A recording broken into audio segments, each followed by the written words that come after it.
I finished reading A Court of Thorns and Roses by Sarah J. Maas a couple of months ago, and now I'm deep into the Throne of Glass series. I just started the tandem read of Empire of Storms and Tower of Dawn. So I have some thoughts as to which series you should read first if you're new to fantasy like I am. I'm planning on reading Crescent City after Throne of Glass, so I can't really speak to that one yet.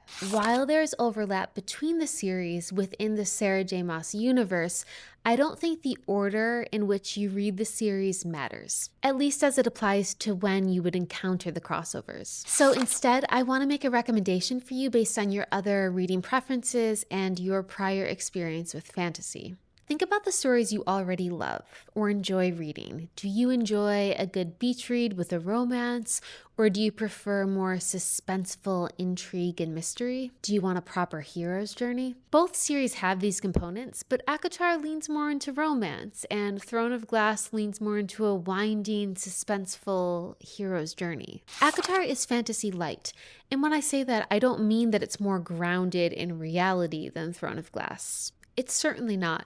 You're definitely in an entirely different world, but the characteristics of this new world are secondary to the relationships between the characters and the characters' internal worlds. It's important to note that even though our main character is 19, these books are very much intended for adults. Both series have romance, but ACOTAR is very graphic, so not recommended for kids at all.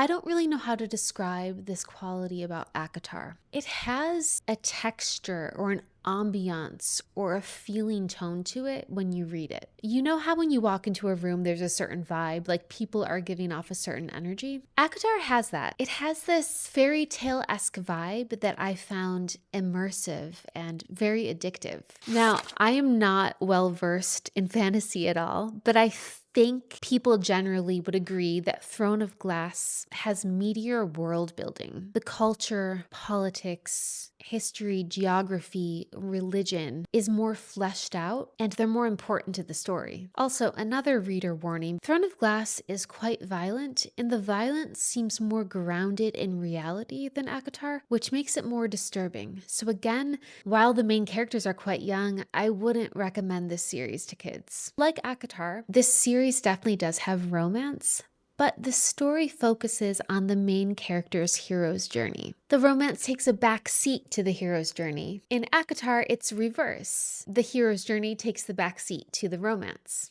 Both series are immersive, both series have great storylines, both have great characters, but ACOTAR is more about the relationship between the characters and that fairy tale feeling. And Throne of Glass is this epic hero's journey that unfolds through this fantastical world that reads more like an alternate universe rather than a fairy tale. If you're new to fantasy and love, say, a good Emily Henry beach read, definitely start with ACOTAR. If you're not new to fantasy or you generally prefer stories that unfold more externally, then I'd say start with Throne of Glass. If you want my honest review, the good and the bad of ACOTAR, watch this video next.